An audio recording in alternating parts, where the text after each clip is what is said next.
மாதிரி நம்ம வைக்கணும். வச்சுட்டு அதுக்கப்புறம் நம்ம அயன் பண்ணணும். ஸ்லீவில் நம்ம லைனிங்கும் மெயின் கிளாத்தையும் அட்டாச் பண்ணுறதுக்கு ஸ்டிச்சஸ் அலவன்ஸ் வந்து நம்ம 1/2 இன்ச் விட்டுருக்கோம். இப்போ நம்ம கட் பண்ண ஸ்கேலப் கேன்வாஷை அந்த 1/2 இன்ச் இருக்குல்ல, அந்த 1/2 இன்ச் லைனிங்கில் விட்டுட்டு அதுக்கப்புறம் நம்ம வந்து அங்கே வைக்கணும்.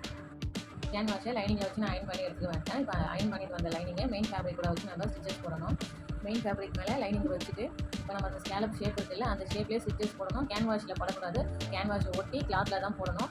அந்த கர்வ் ஷேப்பில் எட்ஜஸ் வரும், அங்கே போயிட்டு நீங்கள் நீடில் ஸ்டாப் பண்ணிவிட்டு கூட்டத்தை தூக்கிட்டு திரும்ப துணியை திருப்பிட்டு அதுக்கப்புறம் நீங்கள் அந்த கர்வ் ஷேப்லேயே கொஞ்சம் கொஞ்சமாக ஸ்டிச்சஸ் போடணும். ஸ்ட்ரெயிட் ஸ்டிச் போடுற மாதிரி நம்ம இதில் போட முடியாது. ஸ்கேலப்புன்றனால நம்மளுக்கு டிலே ஆகும். அதனால் நீங்கள் ஸ்லோவாக கொஞ்சம் கொஞ்சமாக தான் போட முடியும். ஸ்டிச்சஸ் போட்டுட்டு 4 இன்ச்சஸ்க்கு நம்ம கிளாத் விட்டுட்டு மீதி கிளாத்தை கட் பண்ணி எடுத்துடணும். கட் பண்ணி எடுத்துகிட்டு அந்த கர்வ் ஷேப் இருக்குல்ல, அந்த ஷேப் ஃபுல்லாகவே நம்ம குட்டி குட்டியாக கட் போட்டுக்கணும். அந்த எட்ஜஸ் இருக்குல்ல கர்வ் ஷேப்பில், அந்த எட்ஜஸ் கிட்டேயும் நம்ம குட்டி கட் போட்டுக்கணும். நம்ம கட் போடும்போது நம்ம ஸ்டிச்சஸ் போட்டோம்ல, அந்த தண்ணியில் படாமல் அந்த ஸ்டிச்சஸ் வரைக்கும் நம்ம அந்த கட் போட்டு எடுக்கணும்.